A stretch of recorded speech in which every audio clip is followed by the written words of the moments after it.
sorry about my voice. I'm just recovering from a flu. It was really a man flu last week. But anyways, today we basically have the second part of the filter design. Last week we have the FIR filter design, which is finite impulse response system, which is based on basically defining a impulse response such that the system behaves as planned. And as you remember, of course, everyone remembers this one crystal clear. We have this kind of window,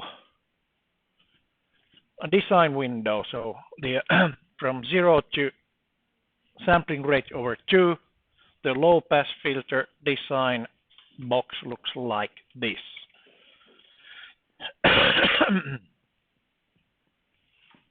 So we have the cutoff frequency, we have the stop and start frequency, then we have the passband ripple. Well, this is actually 0 dB here. So the ripple amount of ripple on the passband, and then the stop band attenuation. Those are the parameters that actually define a low pass filter. And last time we were designing the low pass filter using the finite the windowing method on the windowing method. The reasons to use FIR filter are basically that it's always stable. Another one is linear phase response, meaning that, for example, the really time critical applications, meaning time critical in sense of time difference, time delay. If the time delay must be constant, then the FIR filter is the only way to go. And another one, of course, is stability. If it's a higher order filter, then basically even if you start having some computational issues on your system, you still have chance of having a filter instead of oscillator. Okay. So let me go to the slideshow. So basically, I didn't call this one filter design IIR, but filter design 2, because basically I'm also mentioning a couple of other things which are not actually the type of the IIR. Okay, let's see, I don't know. Okay, there we go. So a few properties that come with the IIR filter. It's never linear phase.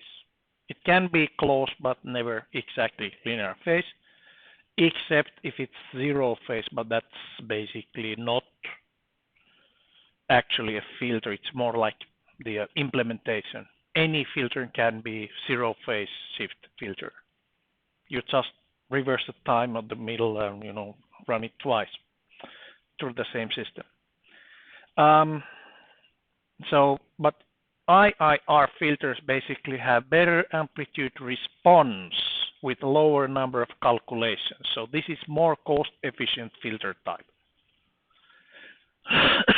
So actually this is quite natural, since in case of the FIR, we basically just have the, if you take a look at the zero pole plane, we have all the poles at origin, and basically we are just having these locations of zeros to tweak the amplitude response, meaning that in here, to flatten the amplitude response, we need to add actually some extra 0 pairs like that, not just the complex conjugate pairs, but also reciprocal pairs. I'm not going into in details of how to prove it, but that's basically the case. But anyways, that's how you basically get the amplitude response these zeros go like that, but then how to flatten originally that one is you put some attenuation and attenuate this so that it actually falls like that. Okay, so that's the way to flatten the passband attenuation on the case of FIR. On the IIR, basically, if you do the same thing, you need by default less poles, because instead of this effect here, you can actually put the gain in here, meaning that, oops, is there somewhere a trash bin? Oh, yes, of course there's a trash bin. So if we add the poles like that, we have actually added only 4 poles instead of 8 zeros. And that will basically do the same thing, but with gain, flat response on the passband. Okay, so it's more cost efficient way of getting the passband flatness. Applications, okay, now we are basically talking about lots of commercial applications like any audio filters. Audio doesn't really care about the phase response because there's always the, what is that called, wavelength dispersion on air, meaning that different frequencies on sound are actually traveling in air in different time in any case. So phase difference does not really matter much. Equalizers, so adjusting balance between frequency components, that's one application. Feedback reduction, yes, feedback, actually it's echo, that's a feedback. If you want to do the reduction, then you basically just have to find the correct echo time and amplification, and a very simple filter itself, but it's a little bit complicated to have it tuned. But anyways, the echo reduction is a simple IIR system. Okay, then again, another thing, high Q factor filters, meaning how to make really sharp filters. Okay, this is not messy enough, so for example, a system like that would have a peak response on that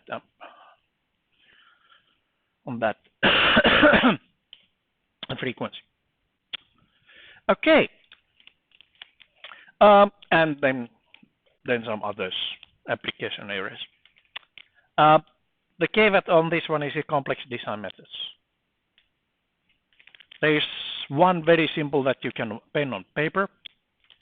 Then another one actually which is using this, which is more or less transforming an analog system into a digital domain, and then they are the way to go.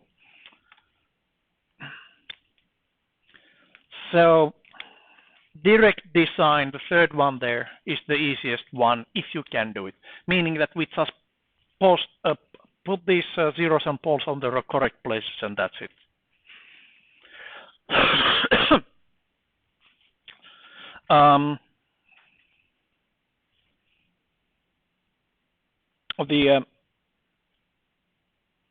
Okay, direct design is impossible for, say, more complex systems, or if you really want to have exactly flat passband requirement, then you need to actually do some calculations.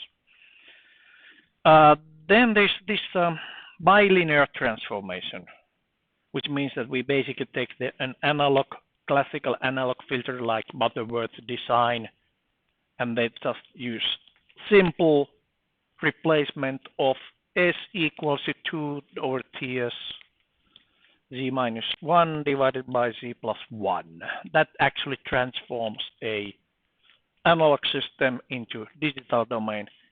It really makes a, say, huge warping of the frequency space. Okay. So, yeah. But it works. And it's guaranteed to have a, if you have an analog system which is stable, then this gives always stable system also on digital domain. So that's one way of actually to go, but well, it's ancient method. What I'm always recommending having a tool that has some optimized methods there or already installed and then just use those. Then there's the parametric modeling, which is basically just a well, not really curiosity for you, since think of a complex analog system, but you have paid, several weeks to work on the S domain, not actually S domain, but differential equation. So differential equation is basically just, it's easy to write differential equations. It's just plain physics written in equation form. And then it's very easy to replace the time derivative with delta x. Instead of differential of x, you put a delta, meaning the two subsequent samples, and then divide by the sampling rate. Guaranteed to give a system, which may or may not actually be close approximation of the real one. This has the same problem as the truncation of the impulse response.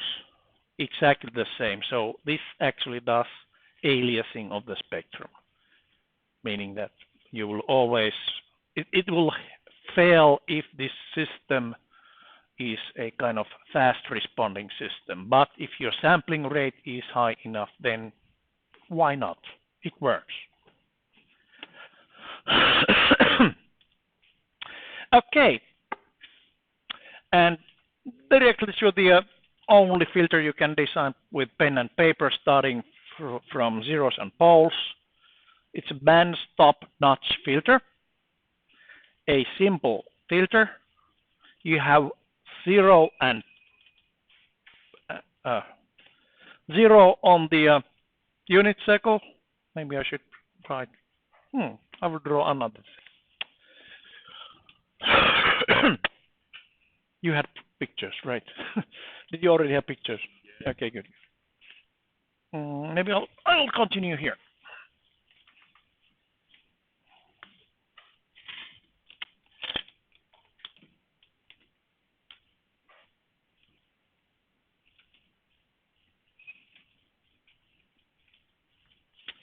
Complex plane.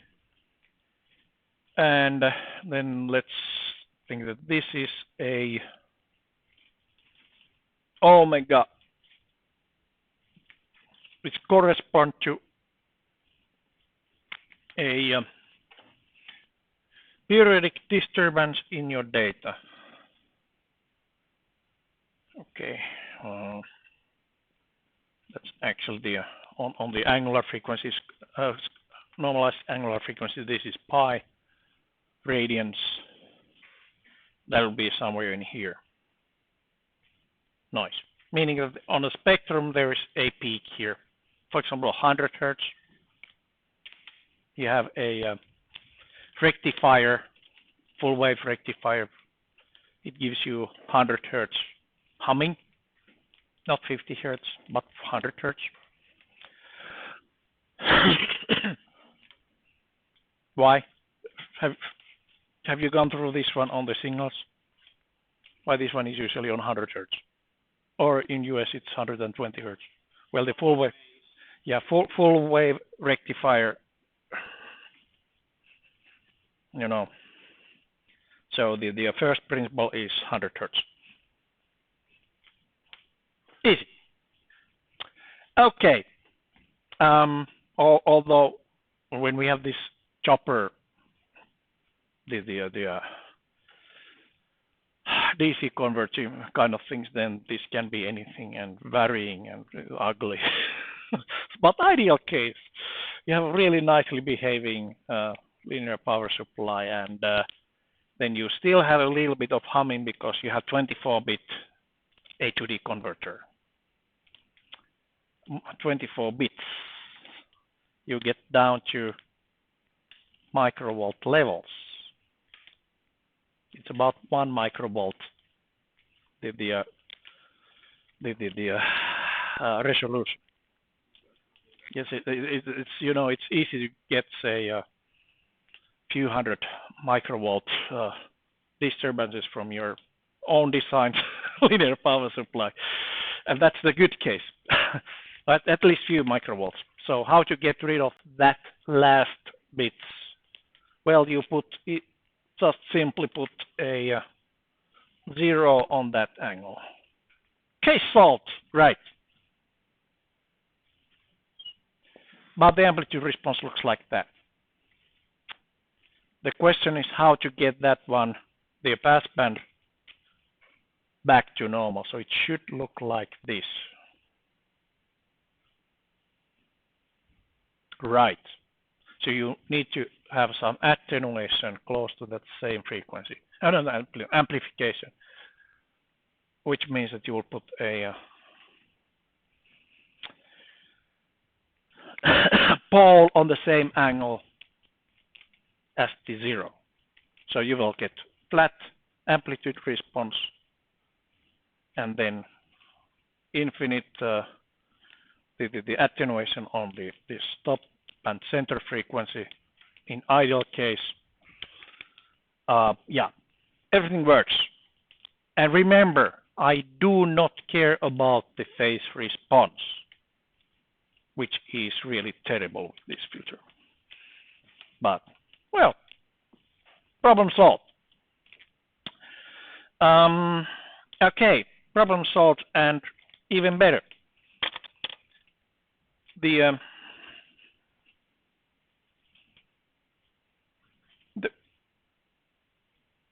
If we take a look at the half width of the filter, this distance here, as you can see, it's on frequency. That distance is exactly the same. Okay, I will just mark it A here. Small a. The minus 3 dB half width is basically same as the distance of this pole to unit circle. Ha! Bye. Okay. Remember the amplitude response, how it's calculated.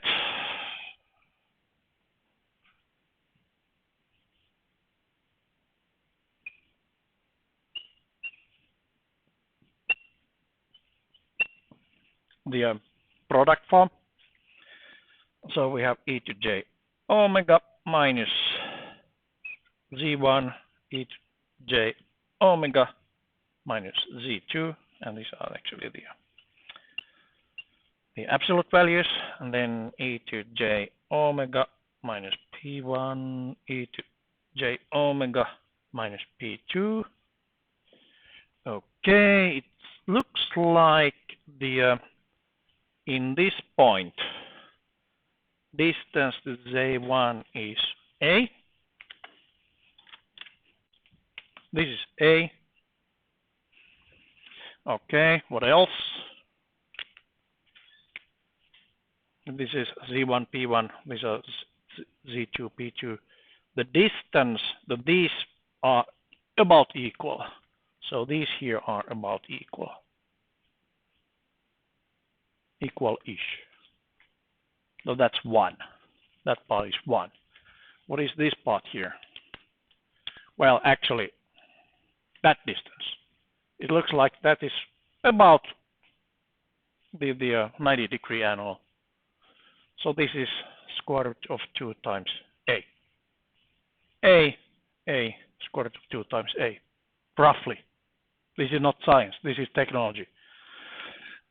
So we have square root of 2 times A, which means that this actually becomes 1 over square root of 2, which is minus 3 dB point. Ha! Easy! Magic!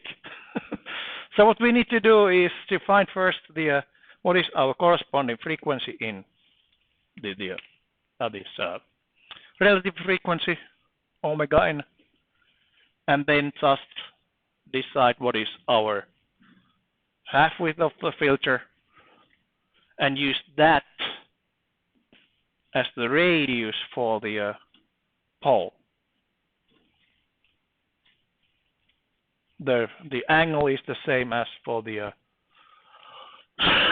0, but 0 is on the unit circle. So yeah, that's how you design a beautifully working bandstop notch filter.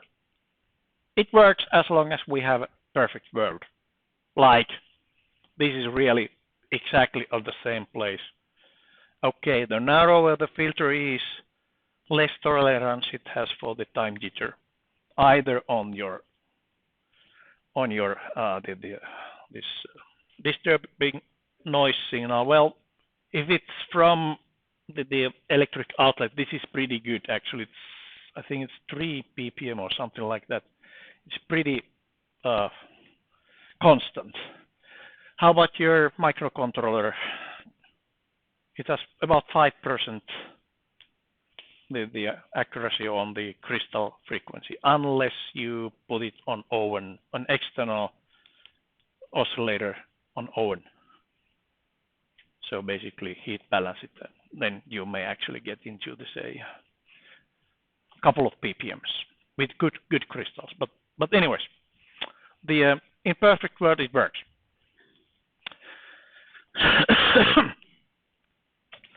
Okay. Yeah, the same thing. Oops.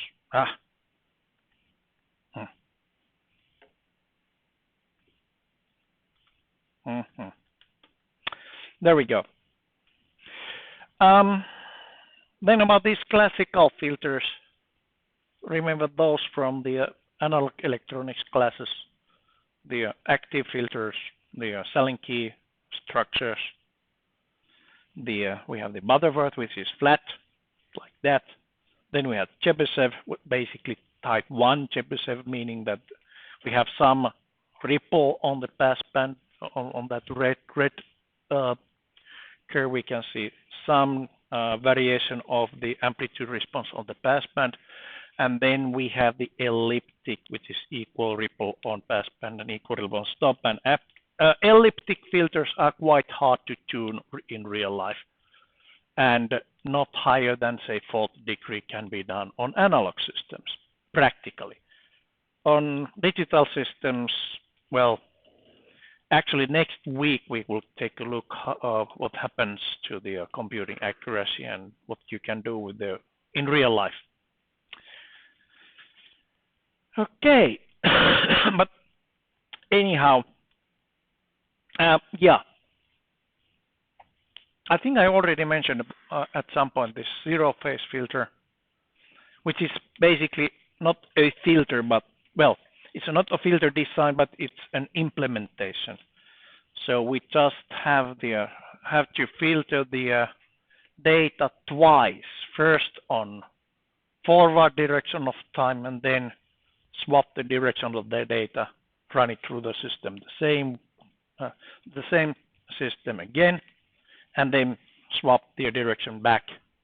Okay, that will take care of this any nonlinearity in phase response.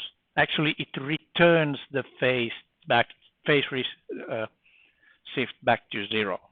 So group delay for this kind of system is 0, meaning that only for post-processing. But that's about 99% of the needs. Real need is usually post-processing of the data, except on control systems. Then you have real-time requirement. Okay, median filter.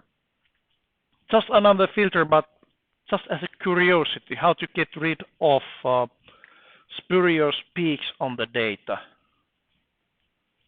So that's the most efficient way of doing it, simple to make yourself. And works really beautifully with this data, which has, say, normally single as usual, but then at some points it has, for some reason, it has spikes like that, which are not necessarily real. Well, glitches on the system, that kind of stuff. Or, well, you have a to D converter, but your software doesn't run correctly. You usually have something like that showing up.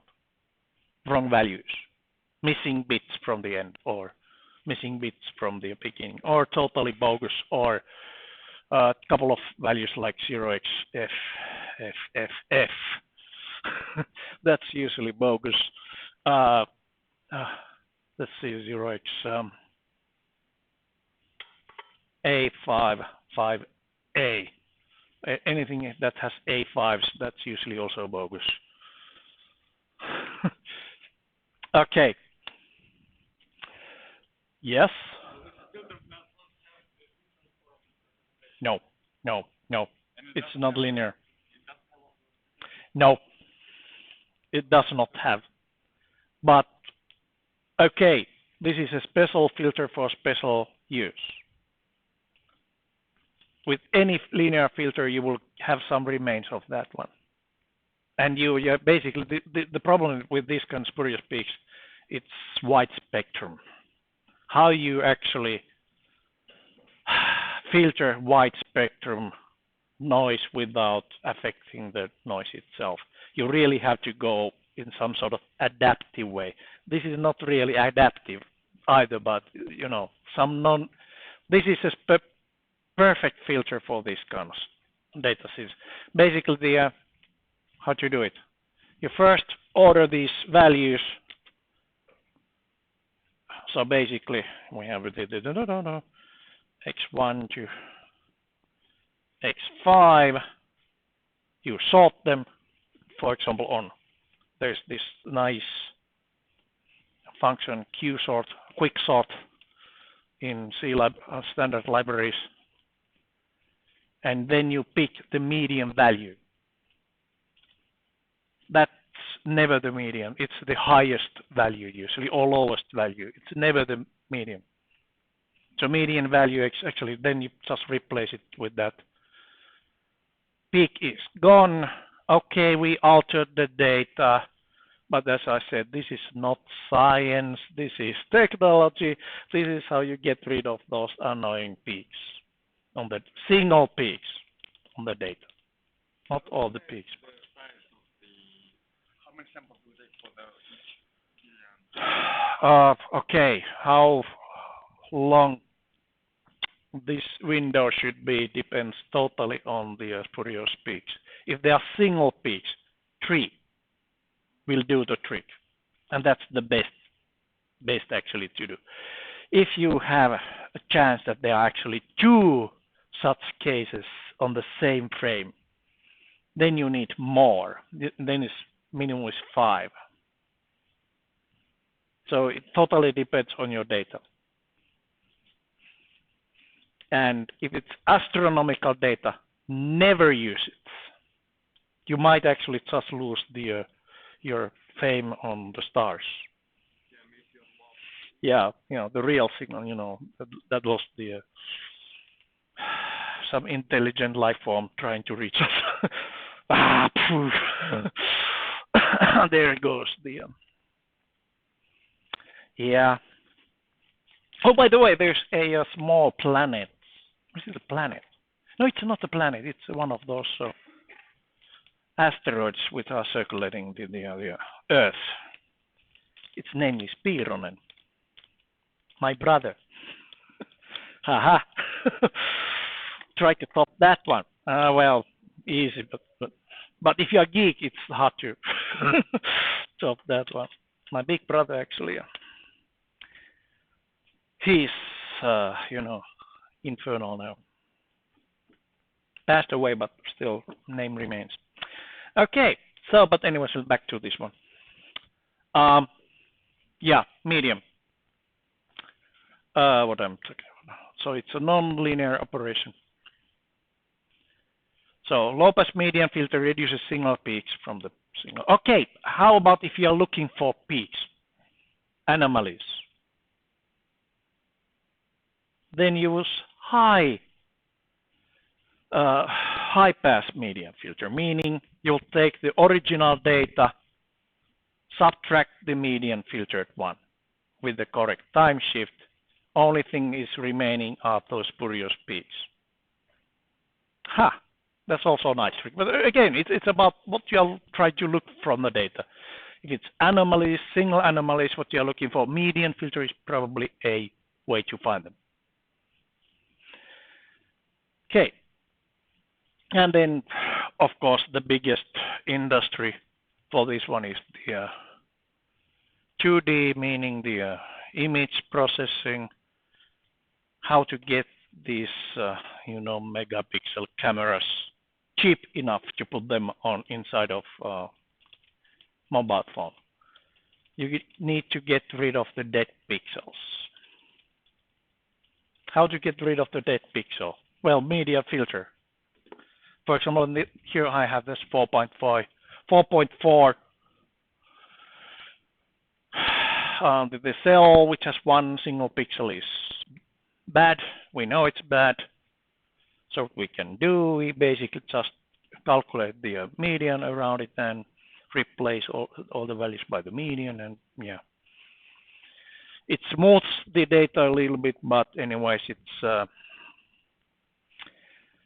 it works for dead pixels. Okay, back to the linear world. Have you ever thought of how a radar works? Yeah. Yes, you have. So there you basically have the matched filter. So in radar frequency, it's really hard to produce exactly the same power or same pulse form for every single pulse you send in radio frequency. That's a simple physics. So basically, if you take the filter coefficients by taking a sample of this transmitted pulse, then basically you have a perfect filter to filter the everything else but the signal, the returning signal on the receiver. So I think I have told you about that one already. So it's basically an FIR system, but still it's kind of a nice technology. So if you just bounce into the word matched filter, or you are dealing with any kind of radar technology, meaning, well, photodar, sound radar, wind profiler. Weisel has this triangular, this wind. Yes, that sensor. It's what is it? It has its own name. It's ultrasonic, the wind sensor. So that's where you use match filter. I don't know if they are using it, but at least I told them to do it that way. So it basically optimizes the signal to noise ratio. Yeah. So, and then some more, advanced topics.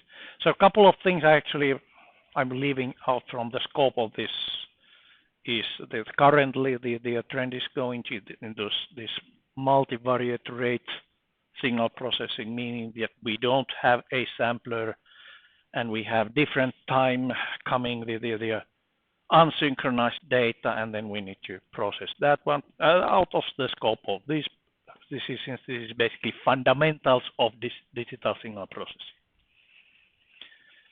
And what else did I leave out intentionally? Well, a lot of things. But that's why you have the all sorts of books. Okay, how to get back to the... All right, so that is the so-called theory part. Let me just